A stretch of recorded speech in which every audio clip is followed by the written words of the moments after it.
Warm welcome to everybody, fellow presenters. Thank you very much. We are all on time to start the interesting topic of global perspective of pharmacists. Let us see very interesting details about how the global aspects of the pharmacist profession is. And we are joined live from Oman. Miss Christie is there. And we also have Dr. Aibel. He is also from abroad, and that is live from Ireland. I request you all to just kindly just wave your hands so that people will be knowing and acknowledging the presence. Can I have you, please? I think the video, there is some issue.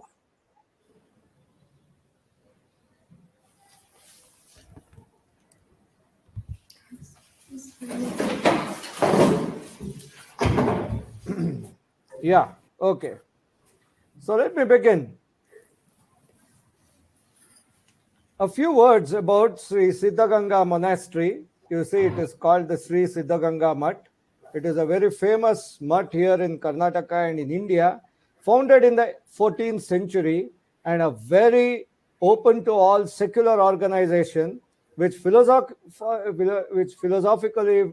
follows the Lingayat form of Shaivism and practice universal compassion through what is called as Trivida Dasoha, or unconditional charity of food, education, knowledge, and shelter.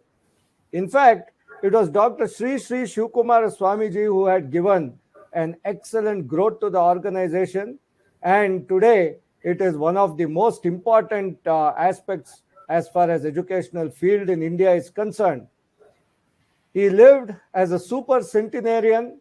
His lifespan was for 111 years, and probably his contributions, you can say, will last till eternity, thousands of years to come.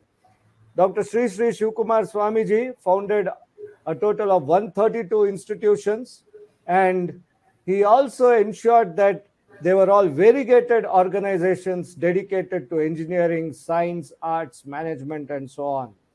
Swamiji's Gurukula houses around 10,000 children from ages 5 to 16 years, and at any time it is open to children from all religions, castes, creeds, no questions asked. It is just for education, free food, knowledge, and it is truly unconditional charity. Belonging to this fantastic umbrella of organizations, we have Sri Siddhaganga College of Pharmacy, Tumkur, which is today presenting an very interesting webinar on global perspective of pharmacist. Whenever I look at this liver, I'm fascinated by it, because what I see in this largest internal organ of the body is that this organ is responsible for not only detoxification, because all the items which are digested and absorbed from the mesenteric capillaries, they go via the canal into the liver.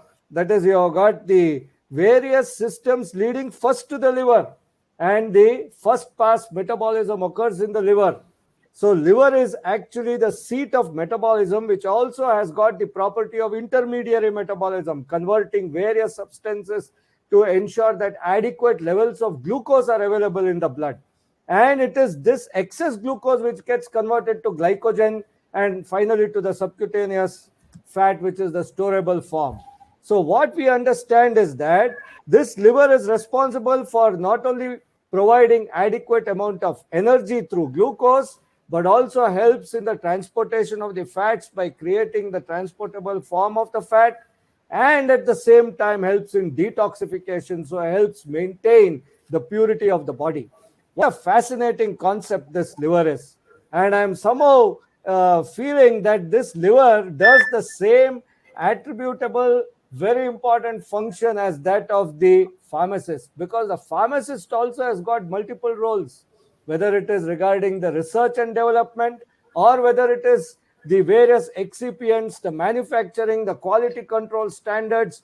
Today, the Indian pharmaceutical market has grown to a fantastic 1,52,856 crores per annum market.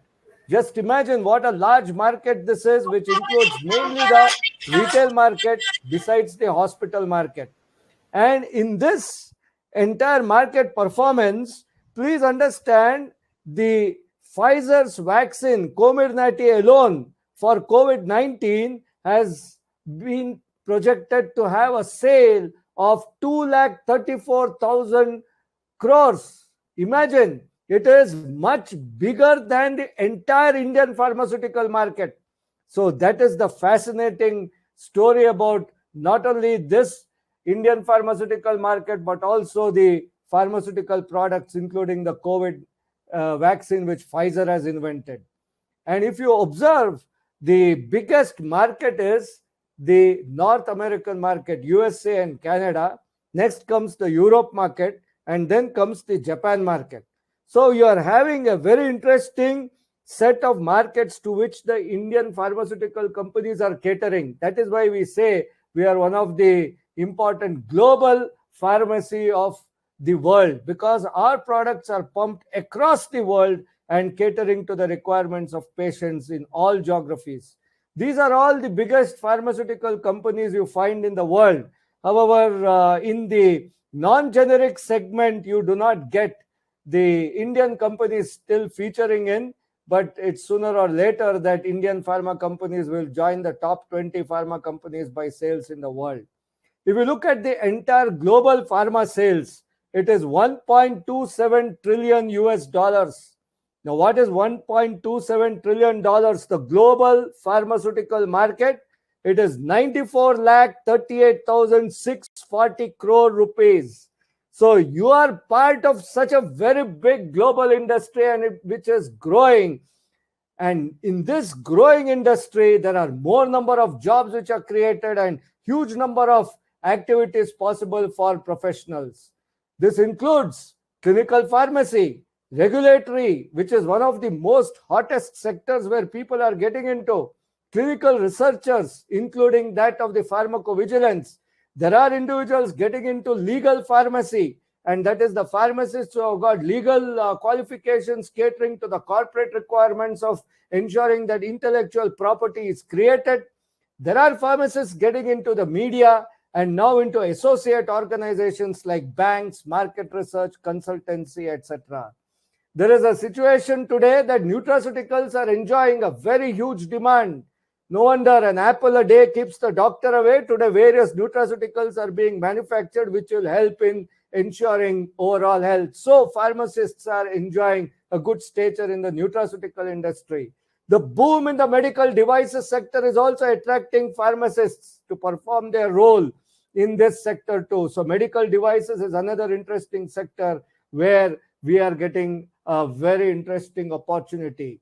So obviously, when we say the global perspective of pharmacists, we definitely refer to the fact that medicines are a very risky proposition. There are lots of ADRs, adverse drug reactions and toxicity. That is where the clinical pharmacists are coming into the play, and they are trying to understand how it is best to give a medicine based on the patient status. If you look at the Institute of Safe Medication Practices, they say that prescribers inadvertently prescribe oral methotrexate on non-oncologic conditions. That causes problem. There is also the look-alike, sound-alike names. That also causes problems. So obviously, this de-risking of the medicines is because of the pharmacists, particularly the clinical pharmacists. So ADRs are a very important issue today, which is gathering more steam, and people are focusing on that. Again, over-marketing by various pharma companies, particularly in the US, for substance which is fentanyl, has got into major trouble because people are looking at the ethical practices of the pharmacists too, whether it is in the marketing domain or in the other aspects of pharmacy. So ethics is another issue. Here at Karnataka Registered Pharmacists Association, very interesting improvements have taken place. Today, Dr. Kaushik Devraju has heralded a very interesting situation. He has taken up the aspect of dealing with the expired medicines at the patient level. What does a patient do with the expired medicine? Now that needs to be tackled professionally. So processing of expired drugs is another important aspect which KRPA is focused on, and that's a new dimension for the pharmacists. So now we'll come to your favorite section, and that is the KRPA Pharma Quizzitive. So I am going to ask the questions and I want you to answer. It has come to a stable number of 93. I expect a few more to join in. So the first question comes. Please type your answer there. Probably this is a sitter question. What is the chemical difference between acetaminophen and paracetamol? Please type your answer in the chat section. I'm looking. The first person who gives the answer, he will be getting a wonderful gift hamper from Group Pharmaceuticals. Please type your answer. We have crossed a century of attendees. What is the chemical difference between acetaminophen and paracetamol? Please type your answer in the chat section. I'm watching. The answers should keep flowing in. The first person who gives the answer will get the gift hamper from Group Pharmaceuticals. What is the difference between acetaminophen and paracetamol? Please type your answer in the chat section. I'm looking for the answers. Nothing has come in. Please type your answers into the chat section. What is the chemical difference? What is the chemical difference between acetaminophen and paracetamol? Same, yes. Dr. Rekha Shetty Madam has got the first prize for the day. Yes, it is nothing but the same molecule. There is no difference. We accept your answer. Jamuna is a trifle behind. We'll go to the next question. When a patient suffers dizziness, when he gets up from the supine or lying down position, what is that situation called? What is the situation called when a patient suffers dizziness, giddiness?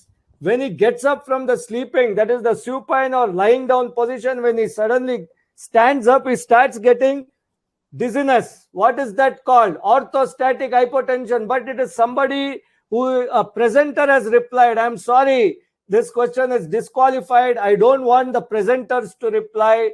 Dua Sheikh has replied, but I'm sorry, I'm, asking only the attendees to reply. Presenters, please don't reply. Next question.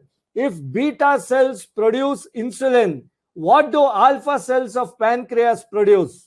This is also an interesting question. Please see who will give the reply. If beta cells produce the insulin, then what do the alpha cells of the pancreas produce? I want to know what the alpha cells. You may recollect. Yes, glucagon. Sheikh Adnan is correct. The second answer, the winner is Sheikh. So I will give it to him. The person who answers first, he gets the prize. So it is. Fatima is also correct. She is one of our regular winners.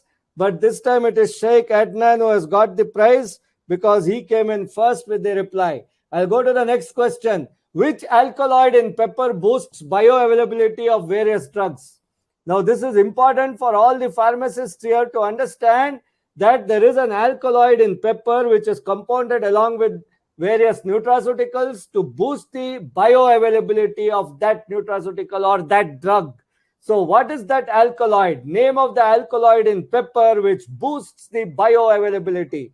Can I have the answer, ladies and gentlemen? Please type it in the chat section.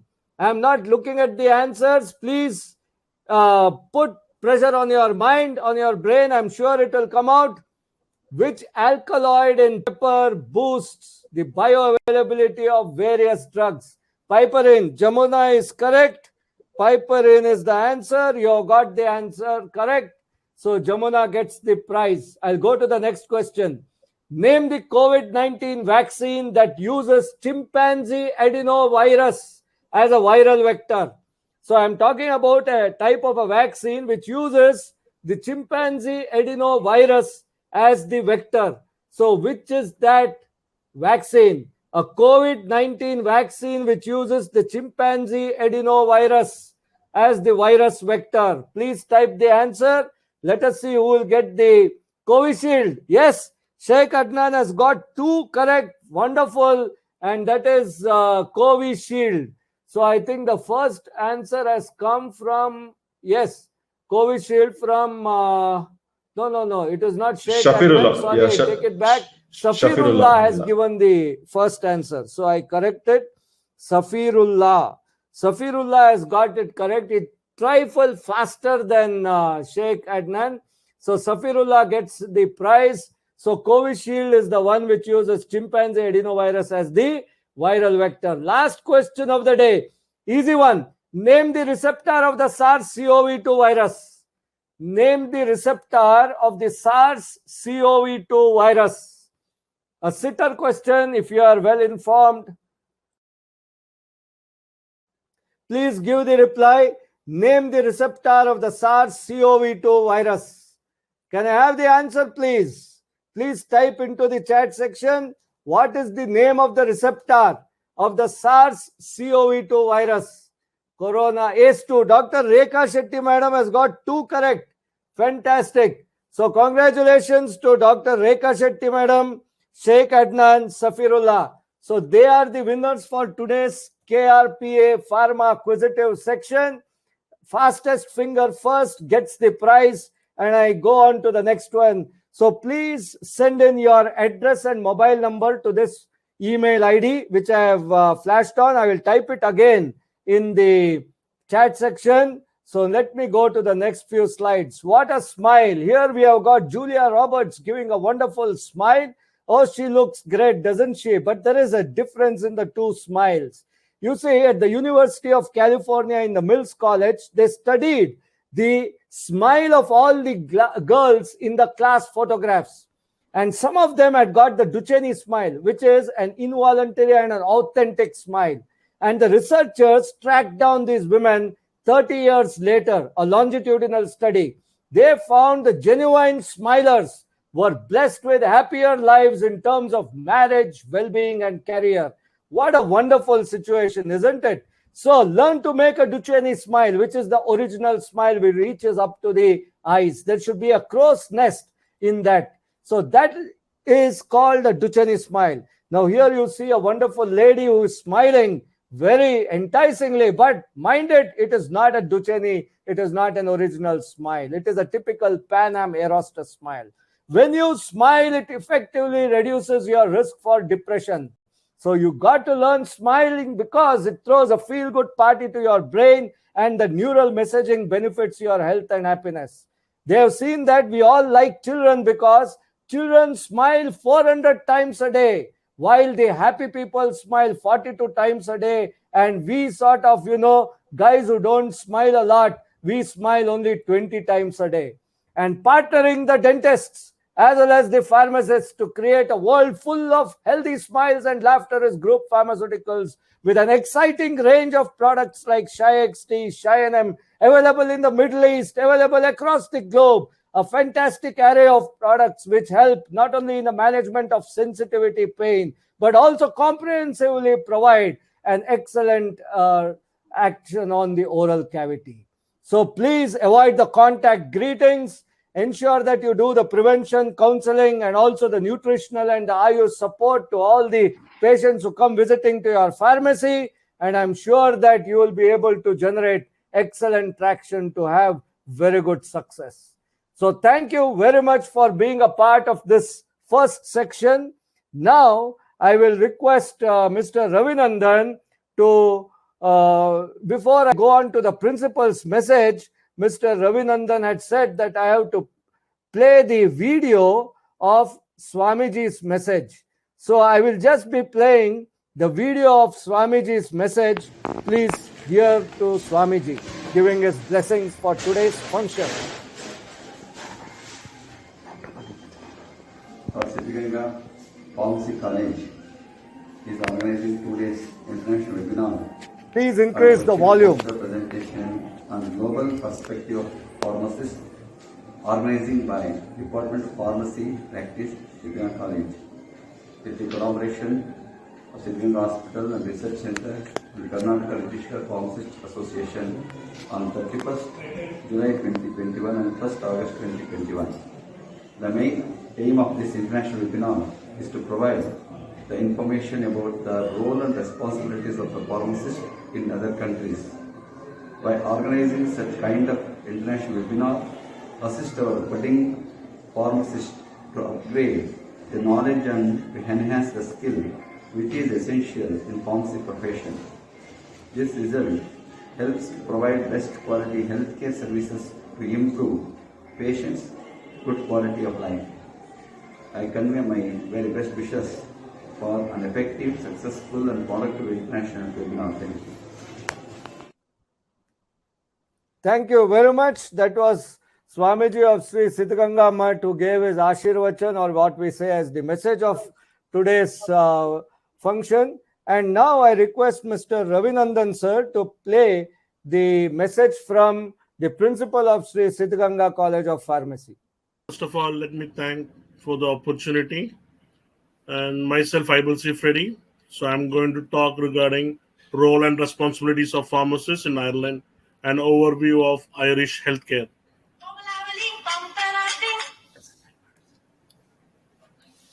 So I'm going to go through like 8 topics, mainly an overview of healthcare in Ireland, safe and rational use of medicine, of pharmacy in Ireland. That means how the pharmacy are arranged and settled in Ireland.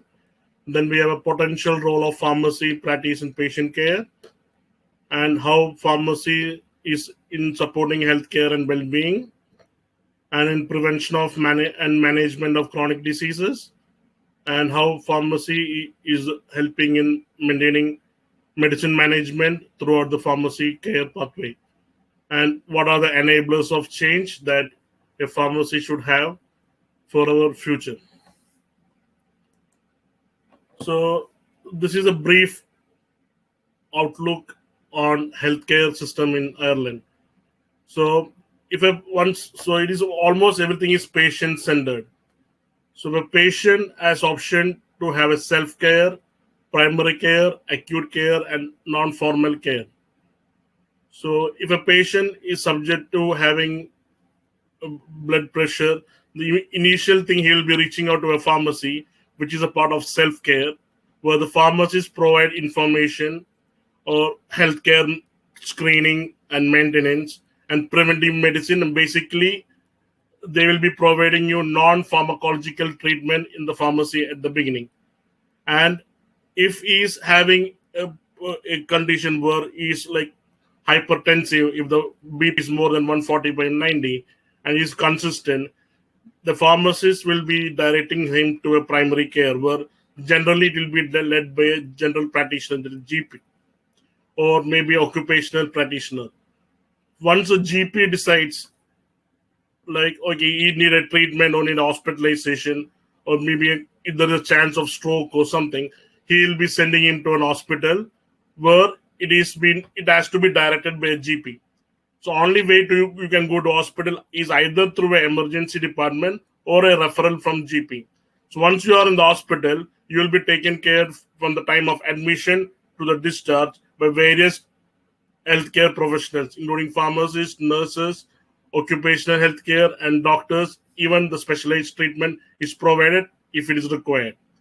Once after hospital, if you have a chronic condition, for example, you need to be having a oncology treatment or chemotherapy, or you need to have a psychological treatment like psychosis, or certain serious condition which need a longer term medication, you will be sending the patient to a non-acute care where pharmacist is also available to take care of the medication needs.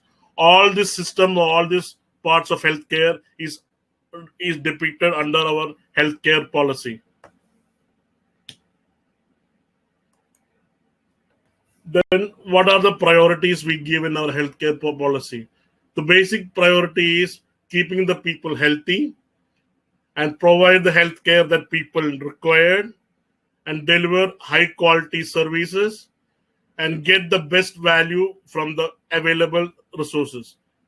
So if we come to detail, so care is to be integrated so that patients are kept safe and receive quality service along all the settings. And with the expenditure needing continuous control, best value of health resources is a necessity. And when coming in detail with keeping the people healthy, so they emphasis basically on increasing healthy behaviors, focusing on prevention and early detection. So it is like prevention is better than cure. So if you're having a blood pressure condition or a diabetic condition, the early measures are taking into relaxation or reduce stress levels, reduce salt intake, reduce sugar intake, will all be taken care from the healthcare policy as a preventive measures.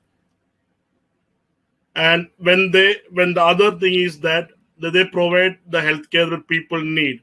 So that means healthcare should be easily accessible to all the people, even though they're taxpayers or not taxpayer, and providing the healthcare as in the technological way, like online GP is available, which is for free of cost, and there are on-call doctors which has to be paid by the taxpayer. And other things, we should be ensuring the safety and deliver care in a integrated way, where it is not only GP's responsibility, it's the responsibility of a pharmacist, nurse, and allied professional, who all work together to develop the patient safety and the patient treatment plan. And most of the treatments are covered by the government, so it is very, very important that they should be able to provide maximum service at available low cost maintenance. So these are the things they are keeping in mind before any policy is created for the healthcare from the government side. Now we'll come to the safe and rational use of medicine in a healthcare system. So most of us are aware that medicine or drugs are a double-edged sword. If used in a correct measure, it can cure the disease, but if it overdose or irrational use, resulting in harmful effects. So based on the research in Ireland for the past few years, it has been noted that 26% of Irish persons over age of 50 use more than 5 medicines per day. That is multiple medication usage. And more than 8% of all the emergency medicines or emergency admissions are medical related due to side effects, either overdose, adverse effects, or any misuse of the drugs. And 6% of acute patient discharges have a potentially severe medication error. So there is a chance when the discharge medication, you might find a medication error. So more than 6% of population or prescription you take from a discharged patient, the chances of finding a medication error is high. And 23% of pre-admission medicines are omitted or incorrect. So while taking the medication history from the patient, there is a chance the patient may not reveal what all medication he was taking. So there is a chance we don't know the proper medical history of the patient. So of all the healthcare professions, pharmacists have a wildest knowledge on science and use of medicines, therefore have a key role to play maximizing benefits arising from medicine use and minimizing the potential for harm. So to err is inhuman.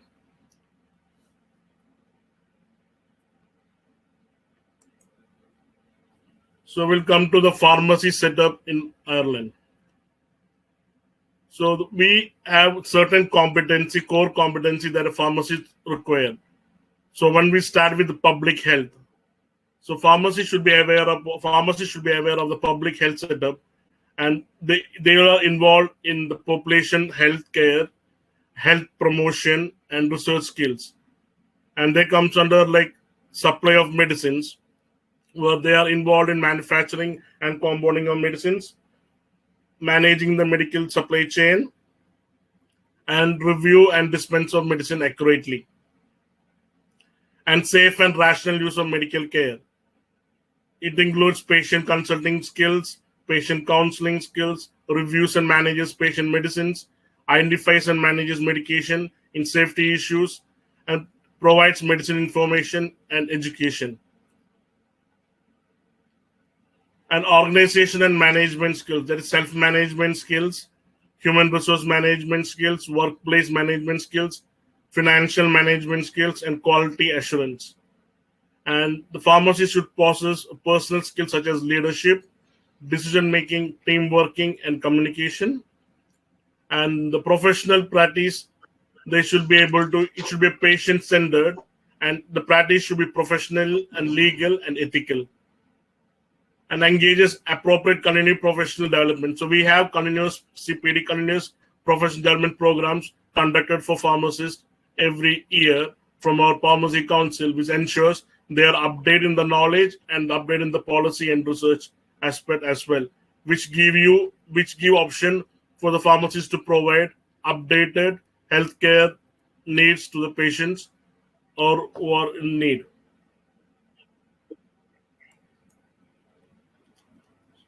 So we comes into an area where role of pharmacist practice in the patient care. So from the time of self-care, primary care, the pharmacy plays a real important role. For example, the self-care involves like pregnancy test and contraception, where the patient go to a pharmacist for the basic requirements, and also for checking the blood pressure, checking they'll be check the blood pressure, they'll check the glucose monitoring, keto monitoring will be conducted in the pharmacy. And so they don't want to go to a lab for that purpose. And if the self-care is not possible, the pharmacist will direct them to a general practitioner, where general practitioner will make a decision based on their diagnostic skills, where patient is subject to an hospital or a formal care. And in severe condition, they'll be taking the patient directly to the acute care, where it is an emergency department.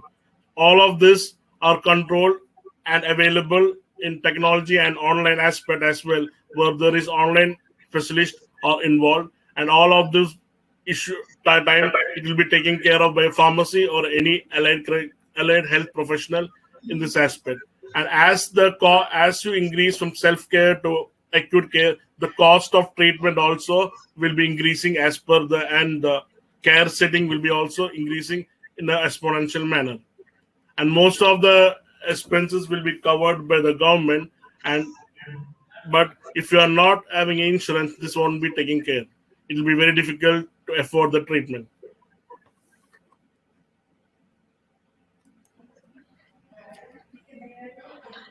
So we'll discuss regarding pharmacies and role of pharmacy supporting healthcare and well-being. So, as per the research, it is evidence suggests that more than 2 million people visit a community pharmacy each month, and that 20 million prescriptions are filed by pharmacies annually. So, we'll discuss based upon benefits for what benefit this gets for a patient and how it benefits the healthcare. So, first one is like regarding patients. Patients are the patients will be gain access to a reliable information and prevention techniques to encourage lifestyle, and wider access to immunization and health screening aspect, and broader community-based support for management of minor and self-limiting health conditions. So when a patient has a minor ailment or like cough or cold, they don't want to rush to hospital or doctor at the moment. They can reach their nearby community pharmacies, where pharmacists will be providing the primary treatment or primary advice. If the pharmacists feel that has to be consulted with the doctor, they will be referring to a nearby specialist or a GP based upon your severity. So how this benefits the healthcare service? Main benefit it provides healthcare services. There won't be that much rush to the hospital or a clinic, because these are minor cases which can be handled by a pharmacist itself under the home care or a pharmacy level.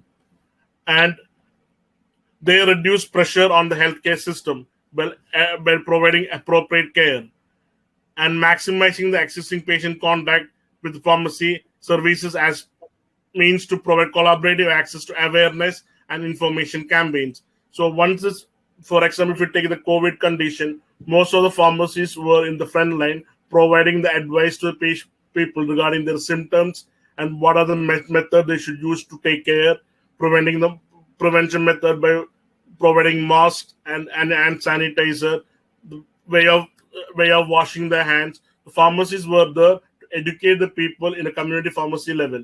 So mostly they'll be conducting campaigns, house visits, and provide the necessary advices, and they will be providing the pamphlet detailing the procedures as well, which help a lot in the community to prevent the disease spread.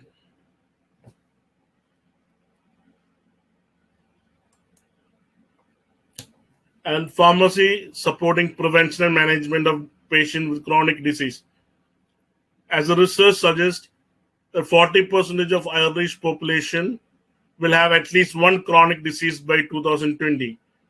So what are the benefits it gives for the patient side is the pharmacists improve the disease management, and they are the trusted source of patient information, accessible and medicine adherence programs, ongoing and collaborative disease monitoring, and opportunity for refill prescriptions. So usually the pharmacist, if you are having a blood pressure or a diabetic situation, the pharmacist will be providing the trusted source of information to what food to eat, what not to eat, what are the primary measures you can follow, what are non-pharmacological way you can handle the situation, and if they are having multiple drug intake, they'll be providing them with that prescription and make sure the adherence of the drugs are taken care. For example, if they have a vaccination, like 3 times vaccination in a week, the pharmacy provides reminder for their vaccination. They provide reminder for their refilling of prescription, etc., and help to manage their BP by providing them the Holter monitor or glucose monitor regarding for the treatment and management of chronic diseases. So how it can be beneficial for the healthcare service is that the healthcare service is provided near to the patient home and at the least complexity, and improve management of chronic conditions by increasing understanding of medicine and raising the patient adherence. Better disease management resulting in reduced hospital admission and decreased long-term complications, and reduced cost burden and resource pressure in acute care services. And pharmacy supporting the management throughout the patient pathway. The Irish statistics show 26% of people over 50 are using more than 5 or more medicine each day, the polypharmacy situations. So in how it will be beneficial for the patient is they provide a structured collaborative support on complex medication. For example, if they have an EpiPen situation, they know how to inject the EpiPen in case of any septic, in case of hypersensitivity reaction. If there's a patient is taking insulin, they'll be teaching how to use insulin pen, or having inhalers, they provide coaching on how to do it.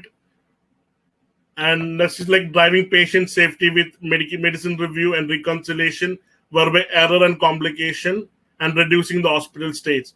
For example, the continuous research by a pharmacist help to gain the latest research and latest knowledge on any side effects, so that they will be conveying to the patient to avoid such medication and avoid the combination to prevent any adverse drug reaction and reducing the hospital stays. And it improves the communication, ensuring smoother and safer transition of care for the patient. So once after a hospital admission, they are being shifted to home. The pharmacists play an important role in providing their drug sheet and counseling, and helping them the transition from the hospital to the home treatment will be ensured by the pharmacist, and also with the healthcare providers and the allied health providers as well. So how this system is beneficial for the healthcare? The safe, standardized, integrated medicine service for the patient, and optimization of medical use in formal and residential care, minimizing the patient adverse drug reaction and reducing the wastage of the medicine, cost avoidance opportunities, reducing hospital stays and medicine cost and waste, improved efficiency and better use of resources, ensuring best value and rational use of medicines. Yeah. So these are known as enablers of change. So it's ever improving technology and changing policies all over the world. It is necessary that the pharmacist and the healthcare profession should be updated with their knowledge and skills. So the strong leadership is provided, and the Council of Pharmacy in Ireland, they're known as Pharmaceutical Society of Ireland, like we have PC, we have Pharmacy Council in India. They are the leaders, and they are the organization which lead the pharmacists in Ireland. So they will be providing the continuous professional development and education purposes to develop new skills and ensuring complete continued competency to the practice. And they also helps in maintaining the legality, governance, and regulations, make sure the pharmacists are well educated, and they set certain standards, the qualification and behavioral standards for a pharmacist, how should be and what should be considered to become a pharmacy. And there any issues regarding or grievance will be reported to the council, based on which they will take action if the pharmacist is going out of the natural norms and regulations, or if any unethical practice is found. And other thing is system of integrated care. So in Ireland, the patient care is integrated, where pharmacist is involved in all the decision making.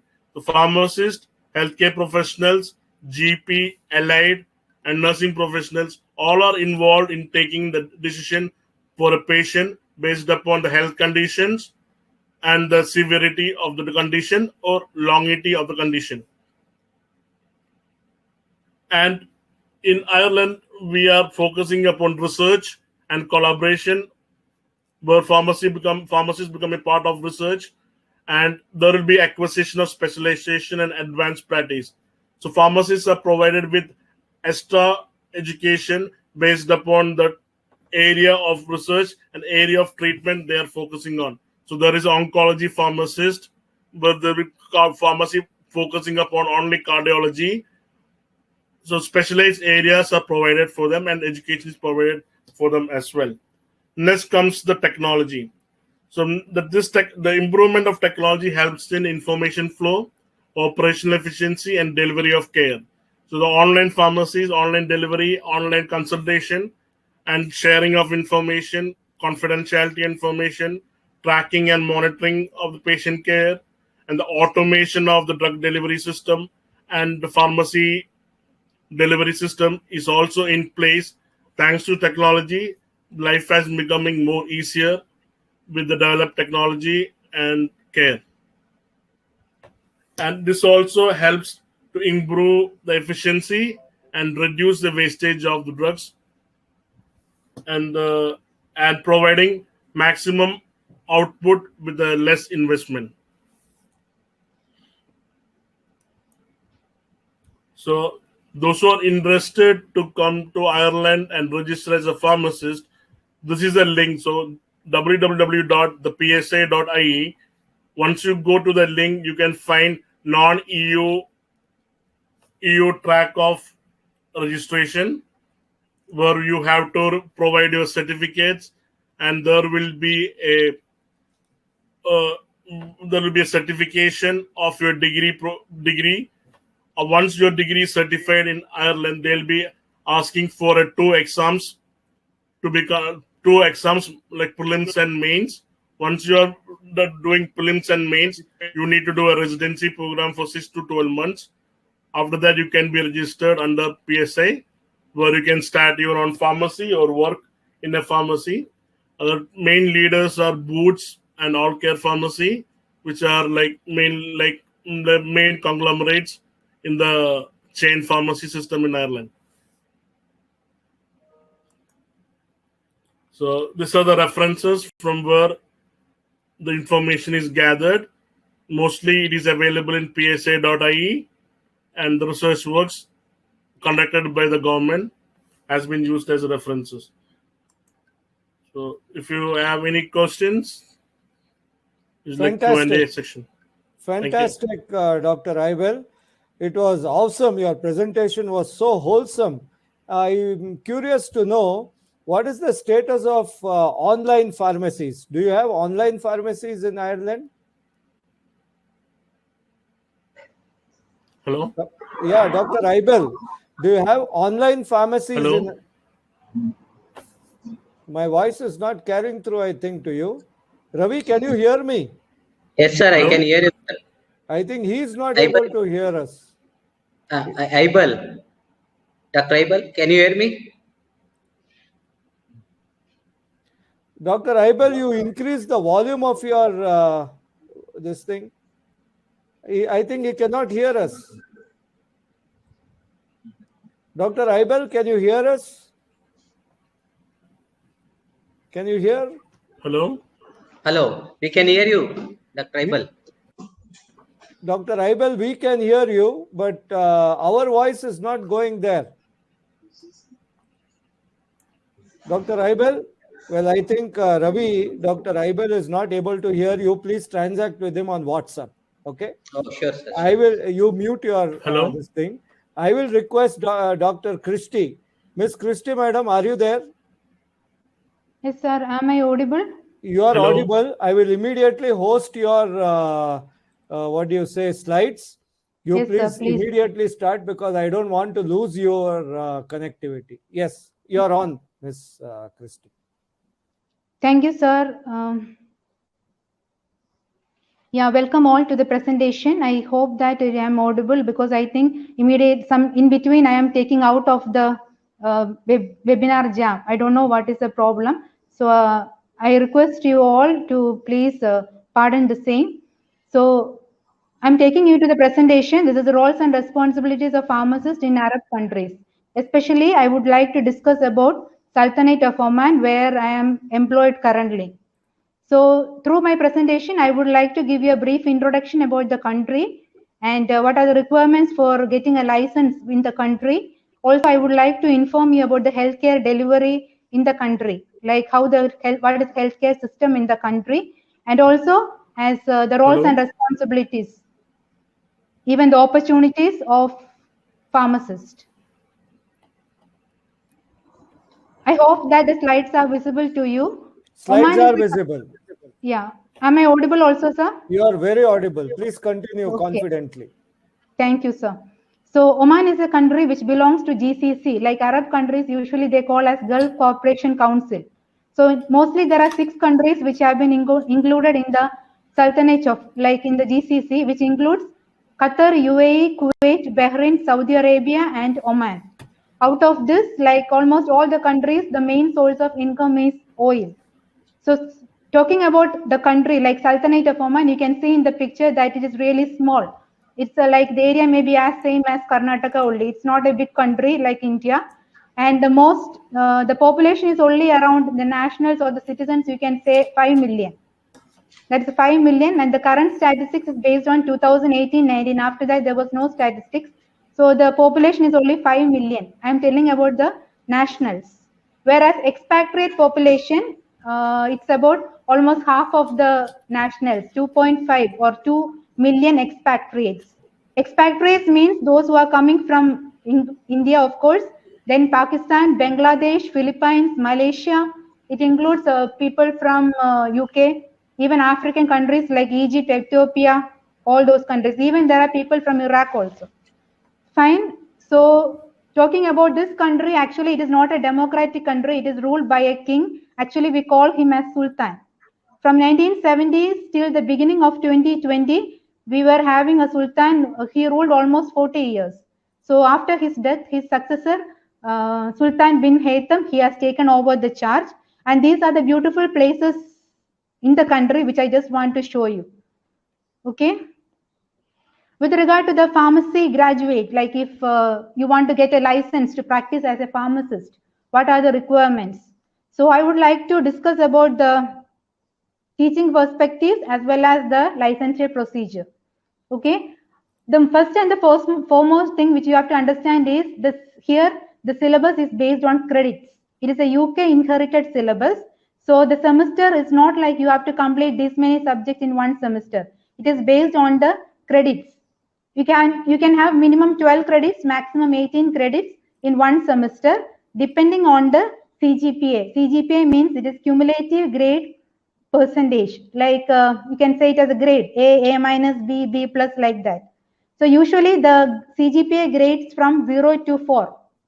So if you get a CGPA of between 3 and 4, the student will be considered as excellent student, which means that the student might be getting A or A minus in all the courses. If the student is getting with a grade between 2 and 3, considered to be a normal student. The student might be getting maybe C, C plus, B, B minus, like that. Those will be the grades for the courses. And if a student, by chance, if he or she gets D, like which means it is less than 60%, he or she will be considered to fail in the course. And they have to repeat the entire course. That is a usual procedure for doing courses in almost all the Gulf countries. Like they are following the credit-based system. Talking about the subjects, of course, similar subjects are available here. We are doing courses like SUTIX, chemistry courses, pharmacy practice and all. But the most important thing is if any student is joining the university, in the initial 1 year, the student has to do a pre-pharmacy courses. Pre-pharmacy means like after higher secondary or +2, the student will be joining the university and they have to do courses like biology, chemistry, pre-calculus, maybe biochemistry, microbiology. All these are considered as pre-pharmacy courses along with some university requirements which are compulsory. It will take almost 1 year for the student to complete all these subjects. 1 year means actually it is divided into semesters. We have fall, spring and summer semester. So similar to, that's why I told it is an inherited curriculum from UK. So it is running for 3 semesters in an academic year. And coming to pharmaceutics, I can say that after finishing all the pre-pharmacy courses, the student will be doing courses like maybe pharmaceutics, like dosage forms, then going for biopharmaceutics, clinical pharmacokinetics and all. Along with that, they will be doing pharmacology subjects, pharmacology and as well as toxicology. Then they will proceed for chemistry courses like medicinal chemistry 1, 2 and all. Then they might be having courses like pharmacy practice. The surprising thing which I experienced when I joined here is even pharmacotherapy is been involved in the curriculum for bachelors, which personally I studied during my master's only. I did pharmacy practice in my B.Pharm, but I did therapy courses only in my master level. But here in the curriculum towards the last semester, the student has to take all therapy courses, which has been explaining almost all the systems, body systems. So in order to register for the therapy courses, they have to finish pharmacy practice, like where we discuss community pharmacy as well as hospital pharmacy. So in short, I can say that it will take around 4 years for a good student to complete or to cover all the credits. For a bachelor student, at least the credit should be, the student has to finish 140 credits if he or she want to graduate as a B.Pharm. But the most important fact is he or she will not graduate immediately once they will finish the 140 credit. They have to go for training. There is practicums and internship. We are giving them training in community pharmacy. It's almost 1 month. In hospital pharmacy, another 1 month. Then in industry, it's almost 1 month. So 3 months of practicums they have to undergo. After that, they have to go for 6 months of internship. Previously, it was 3 months internship. Now there is a national policy that all universities should implement. It is not only for the health sciences, it is applicable for all. Even engineering, arts and science, they have to go for 6 months internship. It is a full semester internship. At the end of the internship, the student has to sit for a pharmacy professional exam. As I have shown in the picture, there is a pharmacy professional exam.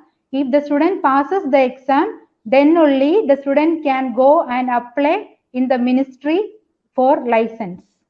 So this is from the university. Now the student has passed out of the university. Now the student will be approaching the ministry for getting the license to practice as a pharmacist.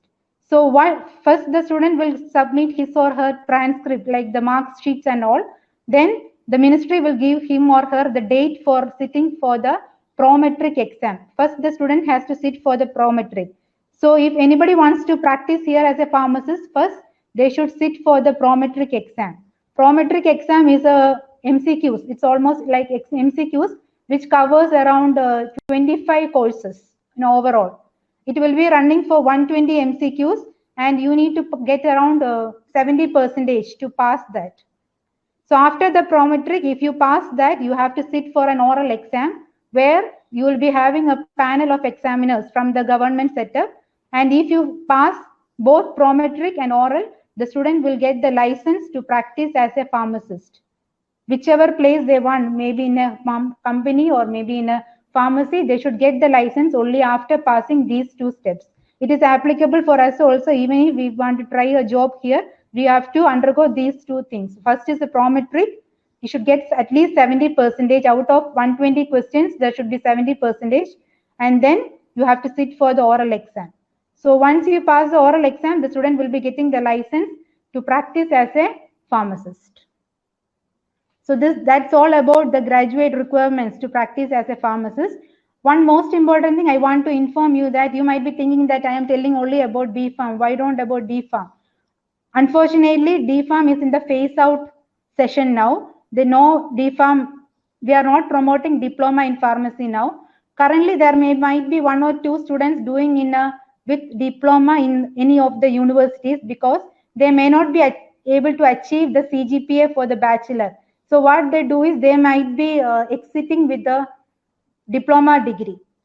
In order to complete a diploma, there should be 96 credits minimum. They should achieve 96 credits. There are some courses, almost all the courses are similar for the bachelor and diploma, but there are some exemptions for the diploma because diploma usually we consider them as technicians. So they need more practical experience. So apart from that, almost all the courses are similar. They are not doing any therapy courses and advanced courses like clinical pharmacokinetics and all those aspects. So I think we over to the healthcare system in the country. As I have shown you, like the country is really small, but as I've told, like we have Sultan.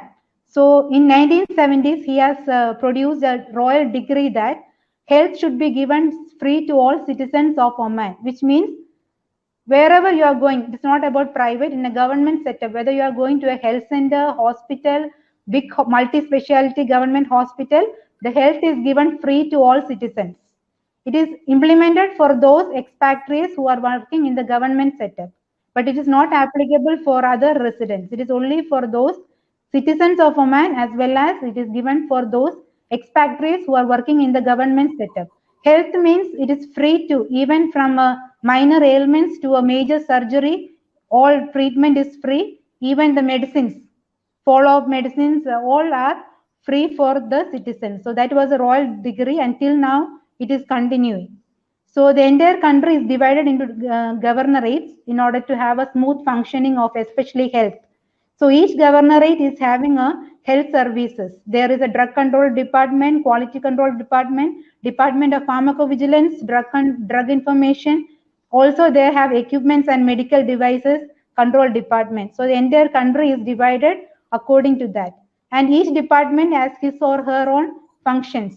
There could be a licensing, could be a drug control, whatever it is, like it will be formulating under each department. And each governorate, we can call these governorates as districts.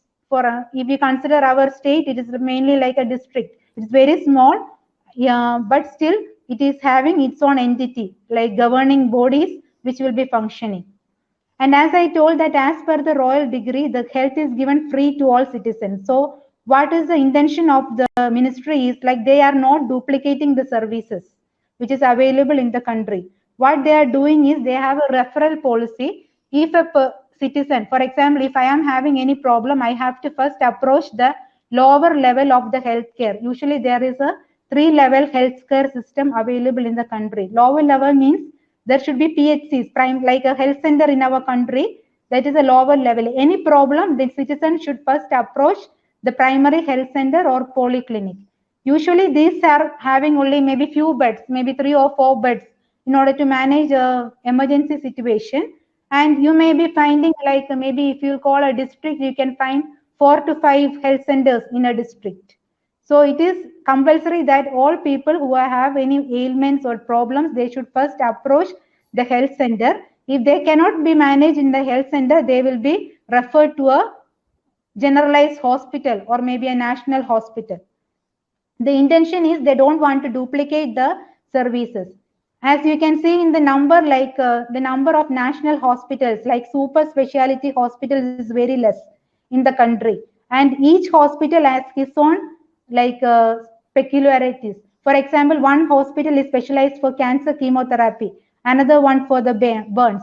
So if I have a patient who needs plastic surgery, I have to refer to only a particular hospital in the country. I cannot refer him or her to any other places. Another most important thing is, like, we have a lot of private health establishment, like private pharmacies, private clinics, all are coming under the primary level. That is the first level of healthcare.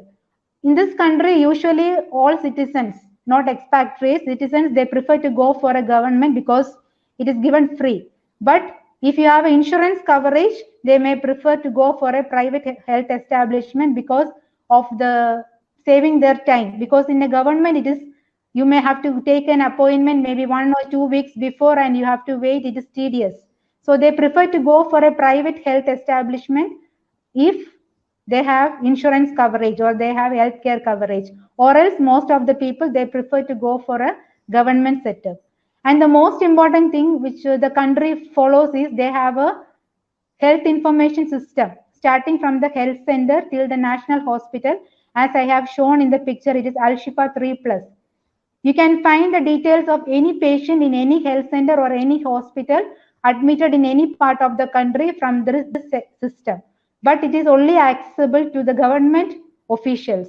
Those who are working in the government setup, doctors, nurses, pharmacists, all have their own login ID and they can access the information for any patient. But unfortunately, it is not provided, and patient confidentiality is maintained throughout. And it is very important that the confidentiality of the patient, name, ID, all are kept confidential unless it has been informed by the ministry to be disclosed. And there is strict regulation that you are not allowed to take pictures of the pharmacy, pictures of the hospital, and all those aspects.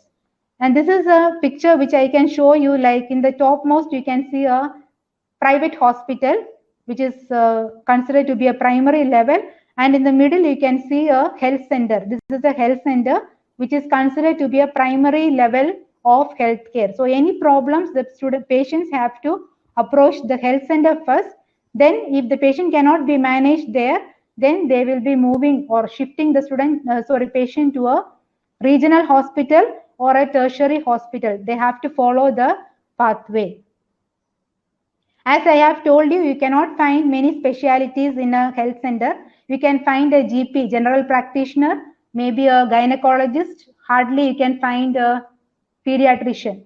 And most of the vaccinations, it is done in a health center or polyclinic. It is considered to be done in a health center. So you cannot find any vaccinations or any program of vaccination in a national or secondary hospital. It is all done in a health center. It is applicable for all, expatriates as well as citizens. If I have to get vaccinated, if I have to first go to the health center and there only they are doing the vaccination, or else I have to pay if I want to do it in a private health establishment.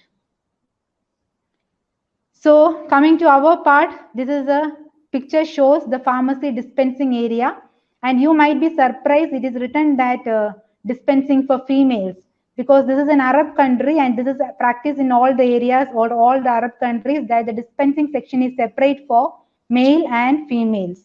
So the pharmacist who is working in a primary level, maybe a health center or polyclinic, mostly their responsibility is dispensing medicines to the patients, counseling, also ensuring the availability of the medicines in the pharmacy, even vaccines. Because as I have told, vaccination is done in the health center. So the pharmacist working in the health center is responsible for managing the vaccines, even the temperature control, all those aspects will be considered by need to be followed up by the pharmacist. Administration is not done by the pharmacist, it is done by the nurse. But other than that, all these equipments need to be rechecked and confirmed by the pharmacist. Another most important thing is there is no handwritten prescription in health centers, polyclinics, hospitals. Everything is printed. In the computer itself, once the patient meets the doctor, everything will be entered in the system. And the labels, while dispensing also, there is no handwritten labels. Everything is printed. And the pharmacist, after cross-checking, they have to label it or paste it on the medication cover. And considering the working hours, it is like in a health center, there are 2 shifts. One is morning shift from 7 to 2, afternoon shift from 2 to 9. Only 2 shifts are there in a primary healthcare level. Same applies for the community pharmacy, but Starting a community pharmacy in this country, they have strict laws. You have to follow the same. The most important thing is, as you can see in the middle picture, the front side of the pharmacy should be made of glass. That is one of the most important thing. There should be 200-meter gap between two pharmacies. And the inside area should be not less than 25 meters square. And you can see a cupboard there that is specifically mentioned for control medication. Control medication means it could be morphine, it could be psychotropic drugs like diazepam, it could be non-psychotropic drugs like carbamazepine, misoprostol. All these drugs need to be stored in this shelf only. You cannot keep it in the open shelves. And this is a regulation, and you have to follow it. You have to make a log book. The pharmacist is responsible. Unfortunately, the diploma students or the assistant pharmacist is not having any right to not even to touch the control medications which is kept in the shelf. It is a pharmacist's responsibility, and it is really strict, and you have to produce the report to the ministry every 6 months. How many control medications are available in the pharmacy, how many you have dispensed, how many have expired, all documents need to be submitted. You can see there is a control book register. So in that, it is very important, the pharmacist has to record it. Which are the psychotropic drugs, even if there is out of stock, you have to mention in this book, and this book has to be submitted to the Ministry of Health, and they will do a reporting, and also they will come for the pharmacy visit also in between. So mostly in a community pharmacy, as I have told, like it is mostly dispensing. Another most important thing of the country is that you cannot dispense even antibiotic without a prescription. Even if you want to dispense fusidic acid ointment, you need a prescription for it. And that is a strict regulation in order to avoid antibiotic resistance. So OTC medicines, like over-the-counter medicines, are like normal medicines, ibuprofen, paracetamol, and all. And the most important thing is, like ibuprofen 200 milligram is considered as OTC medicine. But if you want to dispense 400 milligram of ibuprofen, you need prescription for that. So that is the regulation, and the pharmacist has to follow it. The working hours for the pharmacist in a community pharmacy could be in most of the community pharmacies might be working for 24 hours.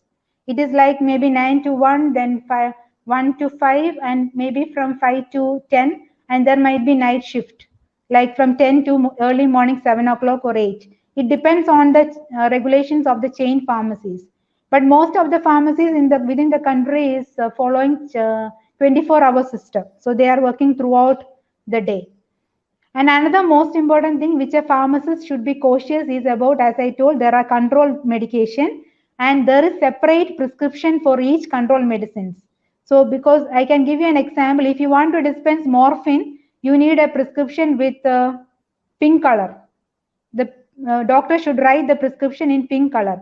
If you want to dispense phenobarbital, the color of the prescription should be green.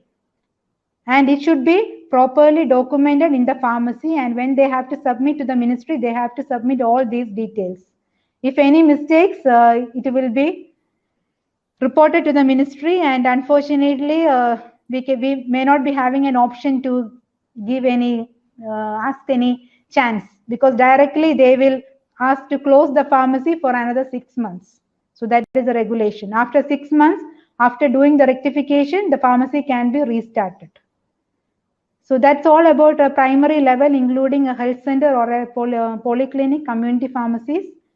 Talking about hospitals, like regional hospitals. Regional hospitals, like I can say district hospitals. So within a governorate, you can find maybe 1 or 2 regional hospitals with more specialities. Like there might be having departments like ENT, orthopedics, then pediatrics, neurology, so little more advanced, like number of the beds will be maybe from 50 to 150 beds. So that is a regional hospitals. Considering our responsibilities, like I can tell you, like it's almost the same like a national hospital. This is an example of a national hospital. I have told you there are only 6 to 7 national hospitals in the country. Each hospital is specialized for its services. As I told, one hospital, the one in the picture is specialized for, the upper one is specialized for cancer chemotherapy, bone marrow transplant. The lower one indicates like endocrine, then cardiovascular diseases. And we have hospitals specialized for ENT, like eye, ear, nose, throat, and dermatology, one for psychiatry, one for orthopedics. So each hospital is specialized for its services. And as I told, it is very important that the patients need to be referred to only those hospitals for any emergencies or any treatment, diagnosis, whatever it is, because they are avoiding duplication, because the health is given free. So they are thinking about the cost analysis. They are doing cost analysis annually and they are following the same. The responsibilities of a pharmacist in both setup, in a regional or in a tertiary setup, it's both the same. You can find outpatient pharmacy, you can find inpatient pharmacy. The pharmacist can work in a medical store, they can go for clinical pharmacy activities, even some of the areas like they are doing other specialties, like maybe in administrative work also, the pharmacist is being employed. Coming to the outpatient pharmacy, as I told, in a hospital, usually you can find two types of pharmacies, outpatient pharmacies and inpatient pharmacy. Outpatient pharmacy is like working from 7 to 2. That is a working hours for outpatient pharmacy. But inpatient pharmacy is working throughout, like 24 hours. So in the picture, you can see an outpatient pharmacy wherein the pharmacist is dispensing a medicine. So we are following the double check process. As I told, there is no prescription. The details of the patient will be coming on the system. The pharmacist will take a print of the medication list. Then it will be cross-checked, then prepared. There will be separate stations for each, and then it will be dispensed to the patient with counseling. And you can see in the picture that there is no handwritten labels. Everything is typed. You may have to enter the name of the patient, ID, and details about the medications. All details about the medications will be there, including the batch number of the medicine which has been dispensed and expiry date. So from the label itself, it will be clear for the patient, like what is the dose, what is the frequency, duration, when the medicine will be expired. All details will be available in the printed label. So that's all about the inpatient pharmacy, because there is not much activities going on in outpatient pharmacy. It's apart from dispensing and counseling. Some hospitals, they have specifications like asthma clinic, diabetic clinic and all, wherein they will give more counseling to those patients, those who are using inhalers, asthma patients, diabetic patients and all. Here in the country, the most common services or the most important services are available in the inpatient setup. Inpatient pharmacist is doing a lot of tasks, and the task differs from dispensing medicines to the patients who are admitted in the hospital till maybe a TDM, therapeutic drug monitoring. Coming to the dispensing drugs to the patients, as you can see, there is a trolley. Throughout the country, in all the hospitals, they are following unit dose dispensing to the patients who are admitted in the ward. Unit dose dispensing means the medicines will be dispensed to the patient only for 24 hours. So you can see in the trolley, like there will be bed number given for each cupboard. The pharmacist has to check which are the medicines remaining there, how many has to be replaced, and they will provide the medicines only for 24 hours. After 24 hours, again this trolley will be coming back. Usually the trolley will be approaching the inpatient pharmacy after the ward rounds. The doctors will be doing a ward rounds, preferably maybe 9 to 10 in the morning, and maybe after 10 the trolley will be coming to the pharmacy. Trolleys are available for all the pharmacies, all the wards, including female medical ward, male surgical ward, neurology, gynecology, all wards there are trolleys. So there is individual pharmacist assigned for each ward, and they have to ensure that the medicines are kept. And there is cross-checking for all the medicines. It is not like one will be responsible. At least two has to cross-check the medicines before this trolley is being sent back to the wards. And when we did a study, almost all the pharmacists, they used to mention that it's cost effective, we can prevent errors and all, but it is tedious, it is time consuming. Like do this, it requires almost maybe 1 or more than 2 hours to fill the trolley for one ward. Similarly, there are trolleys for almost all the wards in the hospitals, in regional as well as the national hospitals.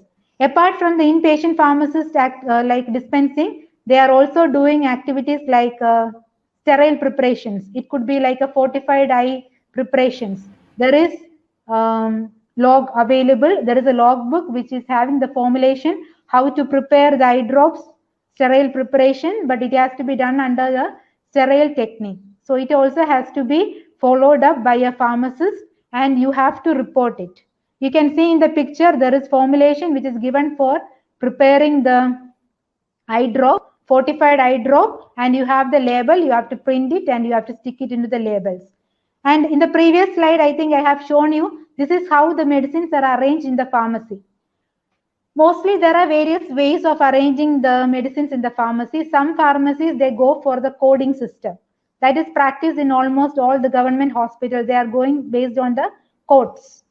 But in the community pharmacies, they follow either a system based, like maybe gastrointestinal system, then dermatology like that, or they go for a company, like the pharmaceutical company who is marketing the drugs, or sometimes they may go for the dosage forms, tablets in one shelf, syrups in the other. So it depends on the chain pharmacy policy, how they are following it. But in most of the government setup, health center, polyclinic, hospitals, they are following coding systems for arranging the medicines.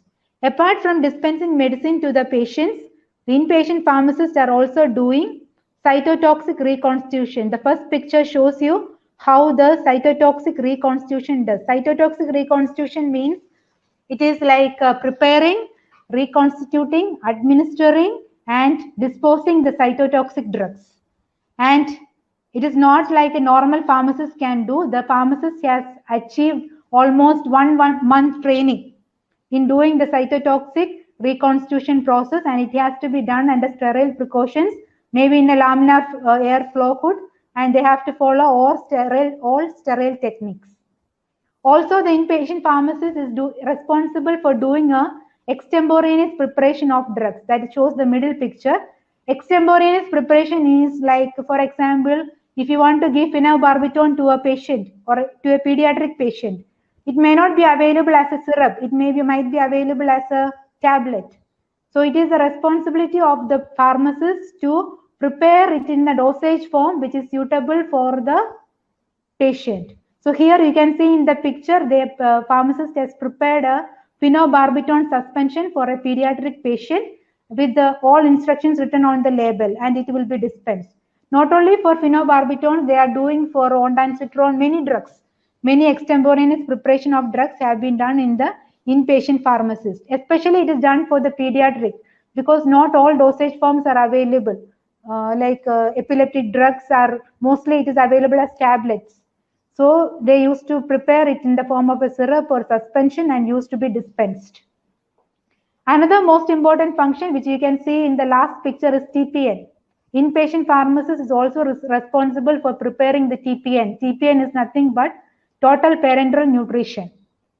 So it is a fluid mixture which is administered to a patient who should not or who cannot take any fluids by mouth. It could be given for a patients who have IBD, irritable bowel disorder, or maybe cancer, or those patients who are critically ill, or those babies who are there in the SCAPU, like newborn babies or the premature babies. So TPN preparation consists of carbohydrates, lipids, vitamins, and all those things. Even the pharmacist assigned for preparing has undergone intensive training how to prepare it, and the stability of the TPN is only 24 hours. So after 24 hours, this has to be discarded and the pharmacist has to prepare another fresh TPN if it has been continued in the prescription for the particular patient. And I have personally observed that one pharmacist, for example, if a pharmacist is assigned for preparing TPN, he or she might be preparing 5 to 6 TPN in one shift, depending on the condition of the patients. So it is really tedious, and you should have full concentration, because it is the life, ultimately it is the life of the patient, right? So the fluid constitution need to be calculated properly, cross-checked again, and as per the regulation, the pharmacist should be present there when it is been administered to the patient, because I think the picture is not clear. The pharmacist is responsible for calculating the infusion rate. Infusion rate means how many drops of this TPN is being infused, because usually TPN is given through the central vein if it is to be given for long period of time, and you cannot give TPN like for immediately. Like when you are taking a fluids, it is like drops per minute, maybe 10 drops per minute or 12 drops per minute. So the pharmacist is responsible for calculating the infusion rate as well as how many drops per minute need to be infused. And it is already advised that when a TPN is being administered to the patient, the pharmacist should be available on call. If anything happens in between, he or she has to immediately respond. There should be an on-call pharmacist. Apart from TPN preparation, pharmacists are also doing TDM, therapeutic drug monitoring. Unfortunately, I have seen only few drugs wherein the TDM has done, like vancomycin, gentamicin, those drugs, and it is responsibility of the pharmacist. Either a trained inpatient pharmacist can do, or a clinical pharmacist has to do the TPN. They have to calculate the peak, trough, and they have to give their suggestions. Similar to any other countries, their adverse drug reporting monitoring, adverse drug reaction monitoring is important, and any pharmacist, irrespective of the grade, even the assistant pharmacist, can report adverse drug reaction if they suspect that a drug has caused the problem in the patient, and they have to submit to the Department of Pharmacovigilance in the Ministry of Health. Previously, there were only hard copies. Right now, they have made it electronically, even because of the COVID. So you can submit in the electronic form, and it will be directly taken to the Department of Pharmacovigilance and Drug Information in the Ministry of Health. So it is one of the responsibility of the pharmacist, especially inpatient pharmacist or a clinical pharmacist. They can do it, the TDM, but it is not performed in almost all the hospitals. Hardly 3 or 4 hospitals they are doing drugs, TDM for drugs, and that too only specific drugs, not for all the drugs.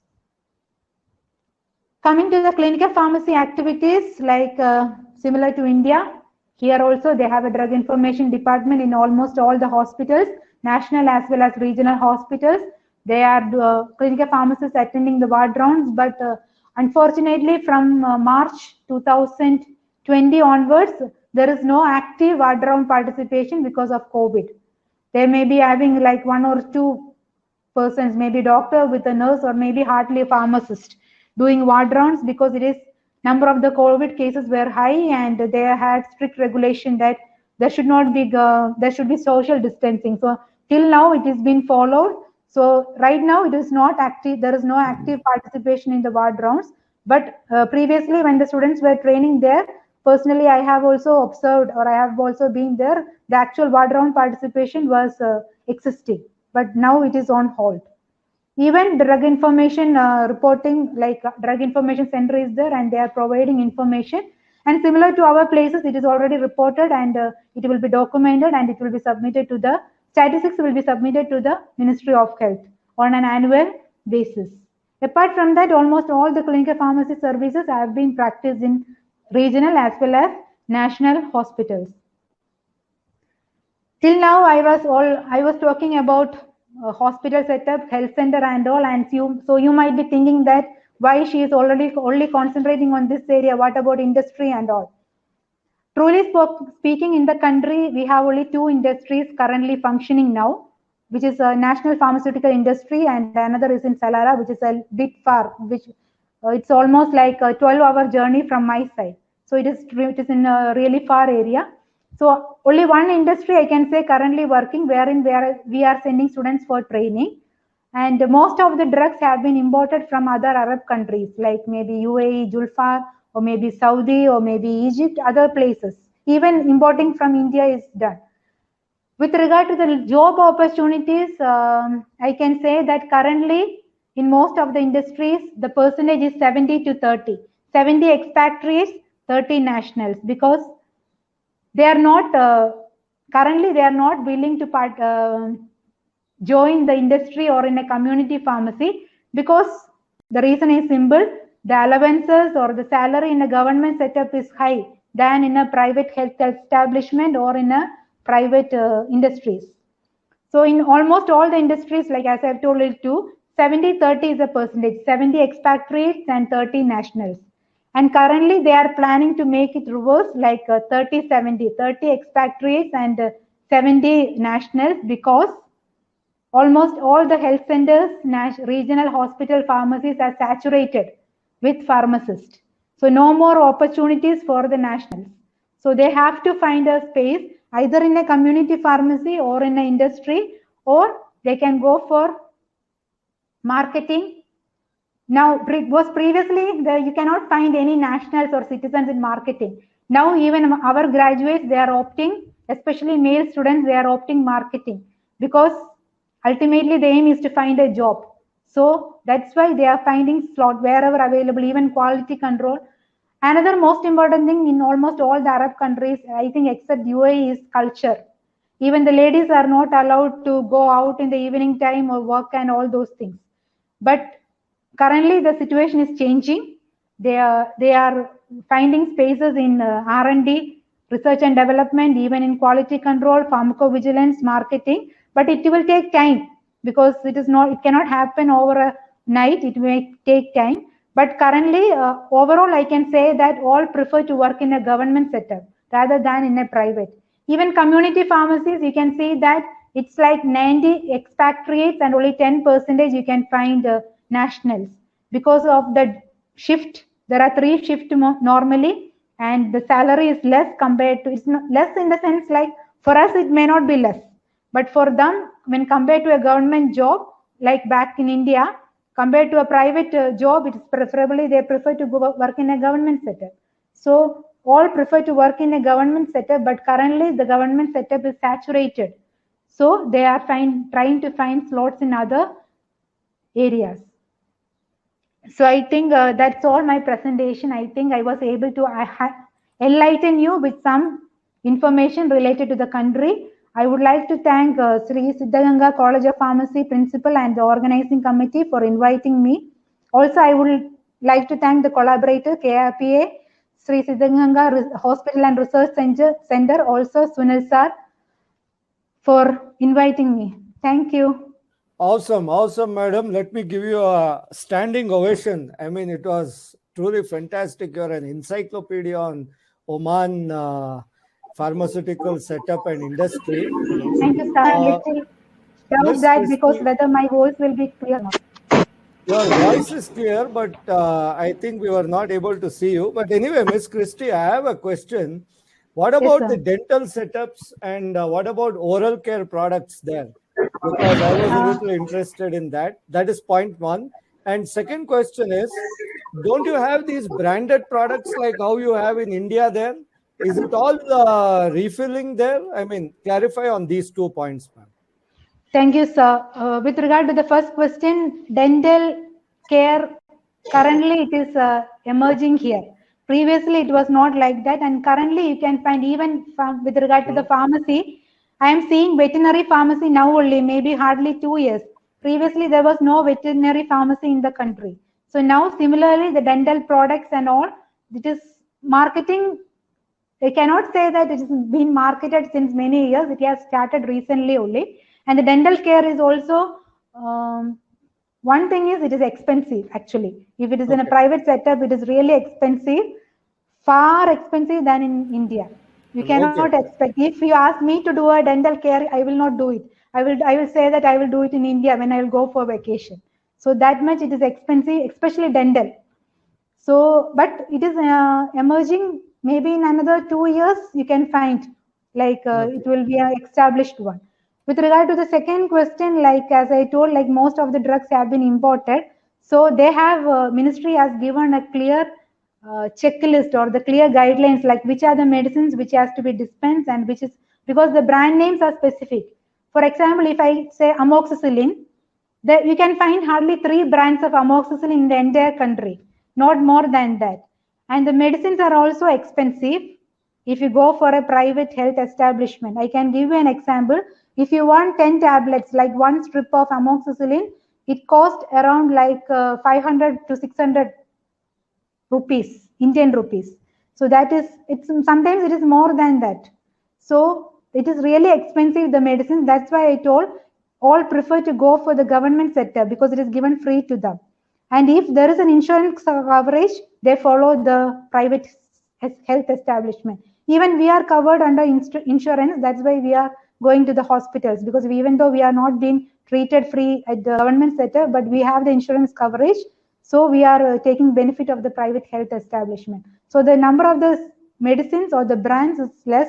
Even for paracetamol, I have seen till now maybe hardly 5 brands, not more than that. And that too you can find in a community pharmacy more than in the hospital. In the hospital, throughout there might be only 2 brands available. And in the prescriptions, the doctor is writing the generic name, not the brand name. Okay. So what you say is most of them, there will be some branded medicines, but otherwise it will be unbranded, refilled by the pharmacy. Am I right? Yes, yes, yes. And what about the oral care, like toothpastes, oral rinses, mouthwashes and all? They are routinely available in pharmacies. Am I right? Yes, they are routinely available. There is a cosmetic products. It comes under the cosmetics. There is a percentage, even though the percentage is allowed in a pharmacy is 30%. 30% cosmetics, but truly speaking, similar to India, that is the most important thing which has been customer. Yeah, customer focus. oriented. Yes, customer focus. Even though by regulation, it's 30, it should be only 30% in the pharmacy, but you can find more than that because it is customer oriented and they have marketing techniques.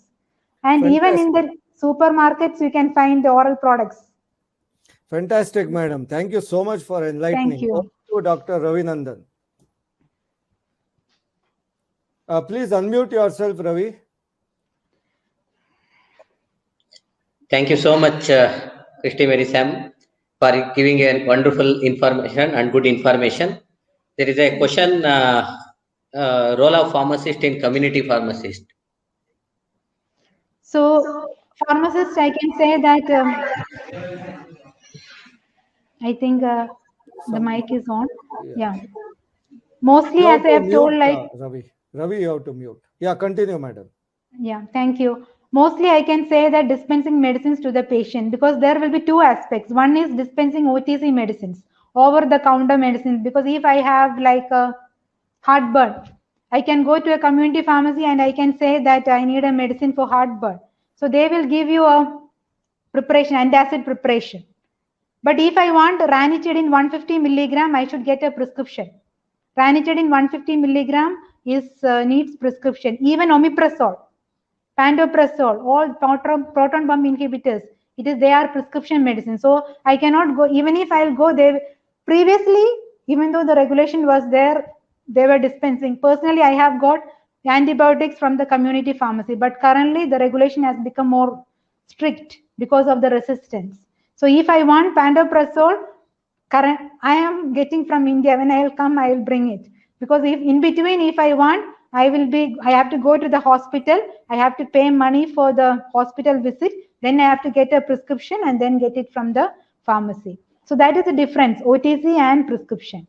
Another thing is counseling. Of course, you have to give whichever medicine. Even if you dispense paracetamol, the regulation is you have to provide counseling. Another thing is, as Sir Sunil sir has asked, cosmetic product dispensing. And in most of the pharmacy, you have regular customers for refilling the prescriptions and all. And also, you cannot find all the control medications like morphine and all in a community pharmacy. It is available only in a government setup. Even vaccines, you can find hardly 1 or 2 in a community pharmacy. Not all control medications are not available in a community pharmacy. Only psychotropic and non-psychotropic like carbamazepine, phenytoin, phenobarbital, you can find. Even misoprostol, valproic acid, all these are available.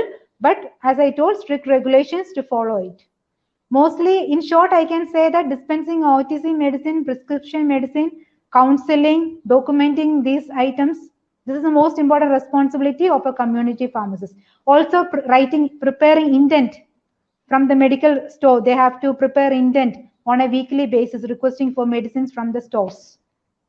And they have to document all the activities which they are doing. If they are dispensing one tablet of phenobarbital or maybe levothyroxine, one bottle, they have to document and they have to submit the report every 3 months to the ministry.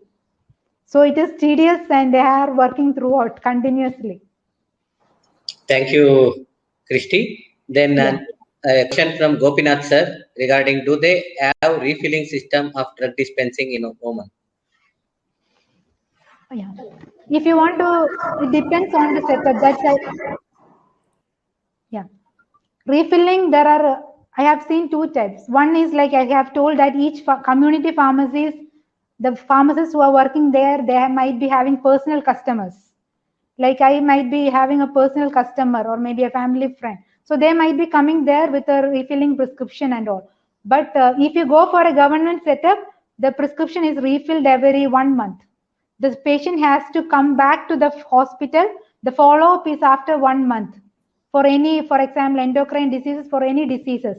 If it is a long-term chronic disease, the follow-up is after 1 month. So after 1 month, they have to go to the hospital for checking. Then they will get the prescription or maybe the medicines from the pharmacy. In a community pharmacy also, there is no actual refilling like taking place. Even if, for example, if I want to get a diabetic medicine, I cannot go to the pharmacy to get. They will ask me a prescription. So I have to go to the doctor. I have to tell that maybe my mother is diabetic. I need prescription for this. I have to show him all the medical files and then he will write a prescription for me. I have to go to the pharmacy to get the medicine. Apart from that, you cannot request for any medicines because all these are prescription only medicines. We call it as POM, prescription only medicines. So this can be dispensed only with a prescription. Okay, we'll give a little break to Madam. There is a question to Dr. Aibel. Aibel, can you hear me? I think you are on mute. You just unmute. We can't hear your voice. You are on unmute. I want you to speak a few words so that I'm confident you can hear me. No, we can't hear you. Dr. Aibel?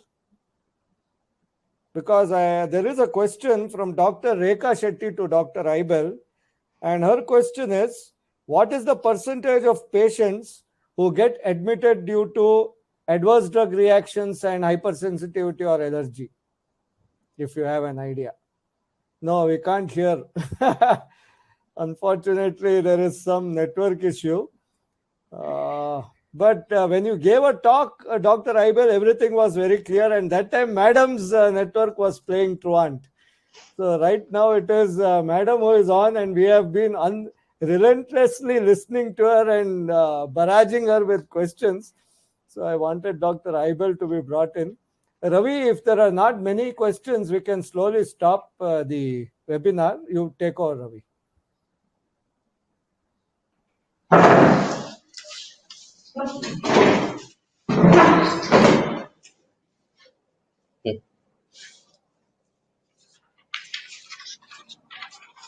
Yes, Ravi, are we closing? Will it be the vote of thanks now, or do you have anything else to say? There is one funny question. Yes. From Jeevan sir. Yes. So, how to earn 1 lakh per month? Correct. That is, I think, what do you say? Small change for Madam and Dr. Aibel. Is it for me? Obviously, for both of you. Because INR is having a less value when compared to Oman or else Arab country currency. You are the better person. Luckily, if you convert to Oman Riyal to Indian rupee, it's high. Oman Riyal, Saudi Riyal, I think it's Kuwait also, I think. It's high. Like I can say 1 Riyal is almost now 192 Indian rupees. Current status, okay? If I am getting 1 Riyal means here, 1 Riyal means like 20 rupees, Indian rupees, or maybe like 50 rupees, we can say. It's almost the same. So 1 Riyal, Omani Riyal is almost equal to currents because there will be heights and downs. Sometimes it will be 192, sometimes 195. Luckily, I expect all those pharmacists who are working, because I'm more concerned about expatriates rather than nationals, because Of course, nationals is getting more than 2 or 3 lakhs per month. But it may not be enough for them, similar to us. Like when they convert it to their real, it may not be. When we convert to Indian rupees, it's like more. But for them, it is not more. But that's why they are not preferring private hospitals or private clinics or private pharmacies. They are working in a government setup. So if you are employed in a government setup, of course, now for nationals, you can earn at least 2 lakh, around 1.5 to 2 lakh per month. But currently, like there was a revision, like now they have brought down the salary, especially for expatriates who are working in a government setup. But so I'm not, because government setup is already saturated. So now all are moving towards the private. If you ask me about private pharmacists who are working in a private pharmacy, I can say that they are earning not 1 lakh, probably like 75 to 85,000. I'm telling about Indian rupee conversion per month. But out of that, they are spending money for the accommodation, transport. If they are staying with the family, expenses are there. But directly, if you convert, their income will be around 70 to 80,000 Indian rupee per month. Okay. So Thank you so rent? much. What's the Aibal, rent? can you hear me? No, 1 second, Ravi. What is the rent there for a single bedroom house? It depends on the locality where you are staying, sir. If you are staying in the city, like I'm not staying in the city, I am a bit far from the city. City means it's like Muscat, that is the capital of Oman. So Muscat and those areas, like you can see city, it's really expensive. It's like you can say single bedroom, you can say 100 riyal. If you convert 100 into 192 current. That is big money. Okay, Yeah. out of this thing. Yes, the city. But if we are staying remotely here, you can say like 50 for single room. Okay. And currently, most of the expatriates, they are leaving the country because of the current situation, especially COVID. That is the most important thing. And the healthcare, like it's almost saturated. So they want their nationals to be employed in the government setup. But private is safe now. Private is safe. Till now it is safe, but don't know. And they don't prefer to go for academics. That's why we are safe here, because salary. When Thank you, complete, Dr. Rekha Shetty, one of our regular ladies who comes to our webinar. She is commenting, sir, are you planning to go to me? No, I'm not planning to go. I'm settled here. Okay, Ravi, off to you. I was asking a question in a lighter vein and for the benefit of all viewers. Yeah, Ravi, Dr. Aibal is here. Ask him whether he can listen to us. Aibal? No, we cannot able to hear you. Kaushik sir is there? No, Dr. Kaushik has gone elsewhere. He had another meeting. I think you can propose the vote of thanks. Vote of thanks, okay. May I request Dr. Sriranga Manusha to propose the vote of thanks. Good evening, one and all. Once a great man whispered, feeling a thankful and not expressing it is like a wrapping a present and not giving. So I am Dr. Srirangam Anusha, Assistant Professor and a Clinical Pharmacist in Sri Siddhaganga College of Pharmacy. I am here to present a vote of thanks on behalf of the Department of Pharmacy Practice at Siddhaganga College of Pharmacy for today's international webinar on global perspective of pharmacist. I consider it is a great privilege to propose a vote of thanks to the speakers, organizing teams and principals, committee members and the participants who have witnessed it as a memorable and a successful event. Thank you to one and all. I would like to thank today international webinar speaker Dr. Aibal C. Friedel for enlightening us with your knowledge. It gave a deep insight into the topic and also revealed some interesting facts. So sir has clearly explained about the role and responsibilities of the clinical pharmacist in Ireland, what is the process should be done for getting a license and to start a pharmacy. So thank you so much, sir, for giving us such a huge information how to process a pharmacy in Ireland. And this will help to all the participants who are present for this webinar for their future and also to update their skills. Thank you again, sir. Thank you so much for giving a lot of information. Thank you, sir. Now I would like to extend my thanks to the Christy Mary Sam ma'am for sharing your knowledge. the point where the Christy Mary ma'am explained about the roles and opportunities of pharmacists in urban countries. So ma'am has clearly explained from the academic to the industry.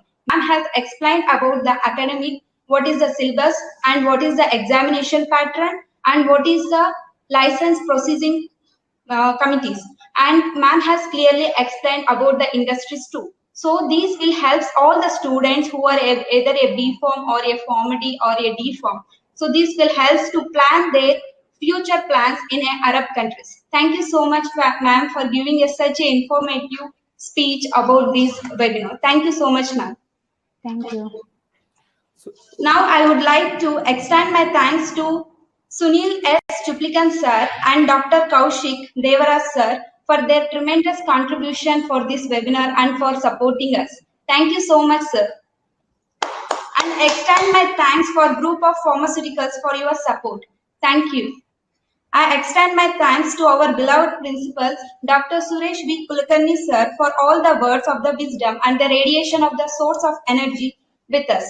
Thank you, sir, for constant support, and you have given us a lot to encourage to this event. Thank you so much, sir. Even his absence, he has encouraged for this successful event. So as you know, an event like this cannot be happen overnight. So it requires a effort. This effort is started since 1.5 months. The wheel start rolling since 1.5 months. It requires a perfect planning and execution and bird of eyes for the details. I would like to thank all my colleagues of Department of Pharmacy Practice for organizing this event successfully. Last but not the least, I thank all the participants for joining today's international webinar. I hope you have reached all the required things for your future plans. Thank you so much for all the participants and all the committee members, organizing and the speakers. Thank you so much, sir. Thank you. Thank you so much, sir. Thank you very much. Standing ovation to organizing committee and speakers. Amazing, amazing. So I take the permission of everybody to close the webinar. Ravi, do I have Thank your you, sir. permission? Yes, sir, definitely. Okay. Thank you much so once again. much. Thank you. Have a nice Thank time, you. everybody. Thank you Thank so you, much. everyone. Thank you.